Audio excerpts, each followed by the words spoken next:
Sir नमस्कार। नमस्ते। यो ला भाँचिहाल्नुभयो है यस्तो राम्रो फुल। तपाईँ कमल हुन्छ क्या। तपाईँ कसरी टाइम निकाल्नुहुन्छ सर? तपाईँ एउटा व्यावसायिक रूपमा शिक्षक मान्छे। होइन, यो त मैले टाइम निकालेको होइन, यहाँ त मैले रमाइलो मात्रै गरेको। मान्छे जतिसुकै बिजी भए पनि अलिकति मान्छेले मनोरञ्जन पनि लिन्छ, रमाइलो पनि गर्छ नि त, आनन्द पनि लिन्छ। अब मेरो चाहिँ यहाँ भनेको चाहिँ मैले काम गरेको, परिश्रम गरेको मैले छँदै छैन।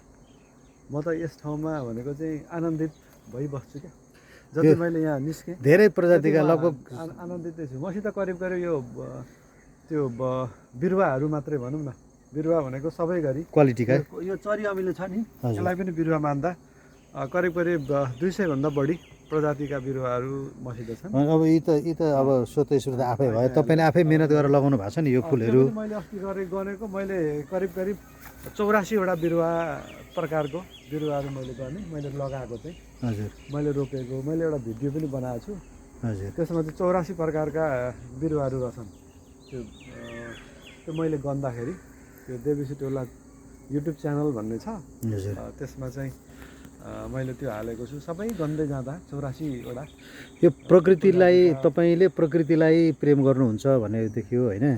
यो प्रकृति किन आवश्यक छ? यो प्रकृतिलाई सिँगार्नु किन आवश्यकता छ सर? प्रकृतिले हामीलाई चाहिँ धेरै प्रेम गरिरहेछ कि, किनभने अब मान्छेलाई यो प्रकृतिले आनन्द तुल्याइराखेको छ। जति पनि मान्छे आनन्दित हुन्छ त्यो अलि वर्षसम्म बाँच्छ नि त, खुसी पनि हुन्छ। त्यसले गर्दा हामीले प्रकृतिलाई केही गरेकै छैनौँ अहिलेसम्म। प्रकृतिले धेरै गरिरहेछ, अक्सिजन दिइरहेछ, त्यो श्वास प्रश्वास हामी गरिरहेछौँ। अनि अब हामीले हेर्दा पनि होइन कस्तो सुन्दर फुलहरू छ नि त। यस्तै सुन्दर फुलहरू हेर्न मान्छे कहाँदेखि कहाँसम्म जान्छन्। तर यस्ता फुलहरूलाई चाहिँ हामीले आफ्नै घर आँगनमा रोपेर दैनिक हेर्न पनि सकियो नि। दैनिक उठ्ने बित्तिकै यो फुलहरू छ। के अरे यो एभोकाडो पनि लगाउनु भएको रहेछ घर पछाडि होइन? अघि हामीले एभोकाडो पनि हेऱ्यौँ, तरुलहरू हेऱ्यौँ होइन? अनि यो ड्र्यागन फ्रुटहरू लगाउनु भएको छ। तपाईँ पेप्सन जिल्ला कमिटीमा पनि हुनुहुन्छ, मेजर पदमै हुनुहुन्छ। यसलाई चाहिँ कसरी टाइम निकाल्नुहुन्छ तपाईँले? त्यो त समय मैले निकालिरहेको छुइनँ कि।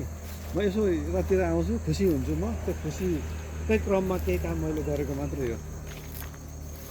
मैले कुनै श्रम यहाँ गरेकै छैन, मैले कुनै मेहनत पनि गरेको छैन। मैले त खुसी हुनलाई के खुसीको परिभाषा सर? खुसी भनेको त आनन्दित, जहाँ मान्छे आनन्द हुन्छ उसलाई खुसी भनेको त्यही हो। कोही मान्छेलाई अब धेरै हुँदा पनि मान्छे खुसी हुँदैन, कोही मान्छे सानो कुरामा पनि खुसी हुन्छ। त्यसले गर्दा खुसी भनेको चाहिँ त्यो हो, मान्छे जब आनन्दित हुन्छ, प्रफुल्ल हुन्छ, हजुर, त्यो चाहिँ खुसीपना हो। खुसी भनेको त्यही हो। खुसी हुनको लागि टाढा पनि जानु पर्दैन र खुसी हुनको लागि धेरै खर्च पनि गर्नु पर्दैन। त्यो मेवा कुन खालको मेवा हो सर? यो रेड लेडी मेवा हो। यो मेवा चाहिँ रेड लेडी प्रजातिको मेवा हो। यो धेरै मिठो मेवा हो। मजाले फल्छ यो मेवा फेरि। अब यो चाहिँ म्याङ्गो, यो यसमा चाहिँ 7वटा फलको स्वाद हुन्छ यसमा। मिस्टाङ भन्छ नि, मिस्टाङ। यो चाहिँ मिस्टाङ हो, म्याङ्गो स्टाङ भन्छ। यो त काजु हो नि। काजु पनि लगाउनु फल्न थालेछ यो?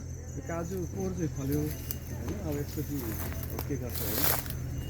हजुर, कति फल्यो त्यो कोर? काजुको चाहिँ भित्रभन्दा पनि बाहिर गुलियो हुन्छ क्या। भित्री कुरा बिउल त छँदैछ होइन। हजुर, त्योभन्दा पनि बाहिर चाहिँ त्यसको बोक्रा यो काजु हुन्छ। हजुर। अब यो काजुको चाहिँ के गर्छन्, त्यो बोक्राको मान्छेले रस बनाउँछन्, वाइन बनाउँछन् होइन। यो चाहिँ अब रेड लेडी हो यो होइन। रेड लेडी प्रजातिको चाहिँ मेवा हो यो। अब यसलाई हनुमान फल भन्छ होइन, हनुमान फल अथवा यसलाई क्यान्सर फ्रुट्स पनि भन्छ। अनि यसलाई भनेको चाहिँ सर सप पनि भन्छ। हजुर, हनुमान फल भनेको चाहिँ के भन्दा ठुलो हुन्छ यो, ठ्याक्कै हनुमान जस्तै क्या, कटर जस्तै हुन्छ। यहाँ यसो एउटा फल त यहाँ रहेछ। यो पाक्या हो? यो होइन, फल होइन, यो फुल हो। यो भर्खर फुलेको यो चाहिँ फुल हो। अब फल हुन्छ। अनि क्यान्सर भएका मान्छेहरूले यसको पात लगाएर खाइरहेछन् कि अहिले। पात पनि दबाई हो? पात चाहिँ दैनिक चिया बनाएर, टीको रूपमा चाहिँ पातहरू उहाँहरूले खाइरहेछन्। त्यसमा पनि म खुसी नै छु। कम्ती पनि उहाँहरूलाई खान औषधिको रूपमा काम भइरहेको छ। काम गरिरहेछ। अर्को अगाडि छ गौबा पनि अम्बक होइन स्ट्रबेरी गौबा हो यो भने चाहिँ स्ट्रबेरी र अम्बकको स्वाद छ यसको मिक्स हो। मिक्समा तर अब धेरै फल्छ यो अब त्यति खाइँदैन यतातिरको त लिची भइगयो लिची होइन? भयो सबैले चिनेकै छ लिची यो चाहिँ। अदुवा छ यहाँ है यो अदुवा जडीबुटी हो नि त यो तपाईँको मधेसे कटुस भन्छ होइन यो मधेसे कटुस भन्छ कटुस यो चाहिँ यस्तो महँगो चिज हो कि यसको दिउल खाने हो क्या यो धेरै महँगो हुन्छ यो होइन यतातिर भनेको भर्खर मान्छेले रोप्न थालेका छन् कहीँ त्यसो खेती पनि अहिले नेपालमा सुरु भएको छ यहाँ विश्वविद्यालय पनि लगाएको रहेछ। कता लगाएको होला यो धेरै महँगो हो यो धेरै प्रोटिन पनि पाउँछ अब यो त सिमी भइगयो होइन हजुर सिमी भयो सिमी मजाले फुलिरहेको छ अहिले आज चाहिँ भर्खर मैले त्यो उसको औषधि हानिदिएँ लाइको लाईको औषधि हानिदिएँ होइन लाई लागिरहेको थियो सेतो खालको सिमी हो यो सिमी भयो यता पनि छ यो बिहा अब यो छ नि यो हेर्नु त यो भिन्डी भनेको तपाईँको भिन्डी यो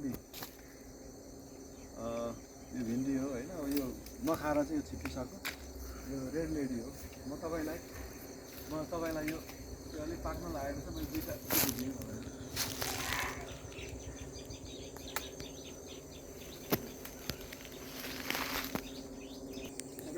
हल्का बेस हुन्छ यति गुलियो हुन्छ यो चाहिँ सपेता तपाईँको यसको गुलियोपना खप्न नसकेर म खान्न कि हो र? नजिक आएर हेर्नु नि त। यो पाक्ने बेला भएको छ कि छैन यो यसमा मेवा यहाँ तपाईँको एभोकाडो छ यदि यो एभोकाडोहरू हो यो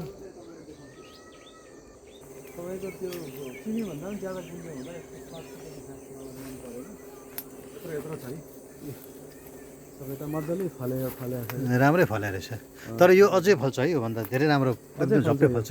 मैले माथि त्यो काटिदिन्छु हालेर हजुर त्यसले गर्दा अग्लो हुन दिन्न म यति नै यसलाई सिमिट गर्ने मैले विचार गरेको छु यो पाकेको कसरी थाहा पाउनु सर यो चाहिँ पाकेको त अब कि त निचोर्नु पऱ्यो कि यसलाई चाहिँ काटेर चाहिँ तपाईँको घरमा भुसमा राख्नु पऱ्यो फेरि यसको चोप खतरा चोप हुन्छ हो यसको चोप तपाईँको कपालमा लाग्यो भने नि हजुर त्यो चुइङगम कसरी टाँसिन्छ ए बरु चुइङगम चाहिँ निस्किन्छ निस्किँदैन त्यस्तो खतरा खालको चोप हुन्छ